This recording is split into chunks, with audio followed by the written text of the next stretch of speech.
ప్రపంచ స్థాయి కంపెనీ అయిన టీసీఎస్ లోనే లవ్ జిహాద్ అయితే జరిగిందనమాట. ఇది ఇప్పుడు దేశం మొత్తం అయితే హల్చల్ రేపుతుంది.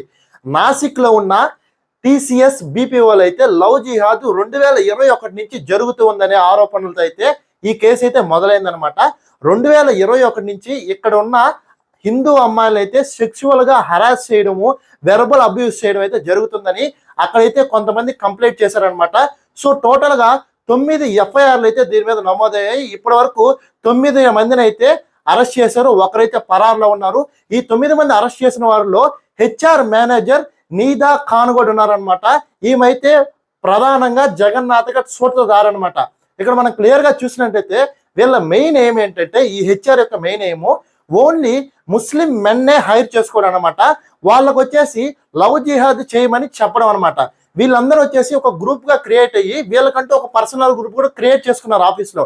వీళ్ళ పని ఏంటంటే, ఎవరైతే 18 సంవత్సరాల నుంచి 20 సంవత్సరాల మధ్యలో ఉంటారో హిందూ అమ్మాయిల్ని వాళ్ళనైతే టార్గెట్ చేసి ప్రేమలోకి దింపి వాళ్ళనైతే సెక్షువల్ గా యూజ్ చేసుకొని దాని తర్వాత వదిలేయడం అనమాట. ఇదే వీళ్ళ ట్రాప్.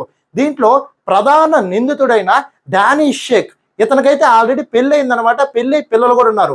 ఇతను ఆఫీస్లో ఏం చెప్తాడు, నాకు అసలు పెళ్ళే కాలేదని చెప్పి ఒక అమ్మాయిని అయితే ప్రేమించాడనమాట. ఆ అమ్మాయి కూడా తిరిగి ప్రేమించింది. దాని తర్వాత కొన్ని రోజులకి అందరికి అనుమానం వచ్చింది. ఎలాగంటే రీసెంట్ గా రంజాన్ అయింది కదా, రంజాన్ లో ఆ అమ్మాయి రంజాన్ ఉపవాసం చేయడం, రంజాన్ కి సంబంధించిన ఆ ఫార్మాలిటీస్ ఫాలో అవ్వడం చేస్తుంటే అందరికి అనుమానం వచ్చిందనమాట.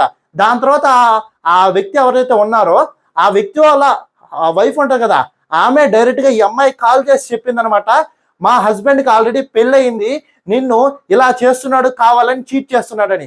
దాని తర్వాత ఈ అమ్మాయి ఎవరైతే బాధితురాలు మోసపోయిందో ఈ అమ్మాయి పోలీస్ స్టేషన్ వెళ్ళి ధైర్యంగా కంప్లైంట్ చేసిందనమాట. ఈ అమ్మాయి కంప్లైంట్ చేసిన తర్వాత చాలా ఎఫ్ఐఆర్ నమోదయ్యాయి. చాలా మందికి ధైర్యం కూడా వచ్చింది. ఈ కేసును అయితే పోలీసులు చాలా చాకచక్యంగా అయితే పట్టుకున్నారు.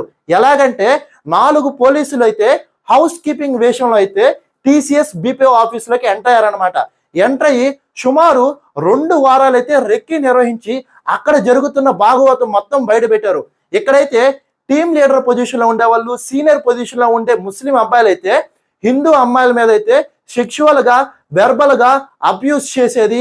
అదే కాదనమాట, ఒక హిందూ అబ్బాయి మీద అయితే బలవంతంగా నమాజ్ కూడా చదివించారని అయితే ఇక్కడైతే మనకు బయటకు వస్తూ ఉందన్నమాట. ఇంకా ఈ విధంగా చూసినట్లయితే ఇది ఎప్పటికి మారద్ది. ఇంకా మనం కార్పొరేట్ లైఫ్ లో ఉన్నాం అనమాట. ఏదో ఒక విలేజ్ సైడ్ లేకపోతే ఒక స్కూల్లోనో కాలేజీలో ఒక అన్ఎడ్యుకేటెడ్ పర్సన్ ఇలా చేసిందంటే ఓకే, ఆడికి బుర్ర లేదు, వాడు ఎవరో చెప్పిన దానికి ఇన్ఫ్లుయెన్స్ అయ్యాడు అనుకోవచ్చు. కానీ మీరు ఒక కార్పొరేట్ స్థాయిలో ఉన్నారు, ఒక ఇంజనీరింగ్ చదివిన వ్యక్తులు కూడా ఈ విధంగా చేస్తే ఇంకా ఎవరు బుర్రలు ఎవరు మారుస్తున్నట్టు. మనం రీసెంట్ గా హైదరాబాద్ లో చూసాం. ఎంబీబీఎస్ చైనాలో చదివిన ఎంబీబీఎస్ డాక్టర్సే రెసిన్ అనే పాయిజన్ తయారు చేసి వేరే మతస్థులను చంపడానికి చూశాడు. సో ఇదే విధంగా ఇక్కడ చదువుకున్న మూర్ఖులు ఎక్కువడం వల్ల అయితే మనకి ఇలాంటి లవ్ జిహాదులు అయితే జరుగుతున్నాయి. ఫ్యూచర్ లో ఇలా జరగకూడదని మనం అందరం ఆశిద్దాం. సో ఇదే విధంగా మనం ఇప్పుడు చూసినట్లయితే రీసెంట్ గా ట్విట్టర్ లో అయితే చాలా కామెంట్స్ వస్తున్నాయి అనమాట.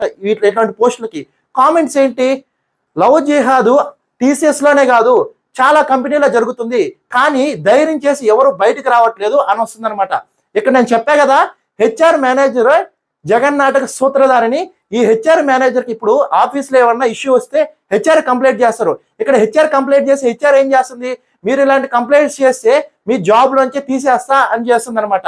ఇక్కడ పనిచేసే అమ్మాయిలు ఆల్మోస్ట్ జీతం 20 నుంచి 25 వేల మధ్యలో అనమాట. వీళ్ళు మిడిల్ క్లాస్ ఫ్యామిలీకి సంబంధించిన వాళ్ళు. సడన్ గా ఉద్యోగం పోతే ఇబ్బంది కాబట్టి వీళ్ళు కూడా అణిగి మణిగి అక్కడైతే వర్క్ చేస్తున్నారు. సో ఇటువంటి ఫ్యూచర్ లో జరగకుండా ఉండాలని మనస్ఫూర్తిగా అయితే కోరుకుందాం. ఇక్కడి నుంచైనా చదువుకున్న వాళ్ళు, కనీసం చదువుకున్న వాళ్ళు ఎవరో చెప్పిన దానికి ఇన్ఫ్లుయెన్స్ కాకుండా భారతదేశంలో మనం అయితే నీతిగా నిజాయితీగా అయితే బతకదాం. జై హింద్.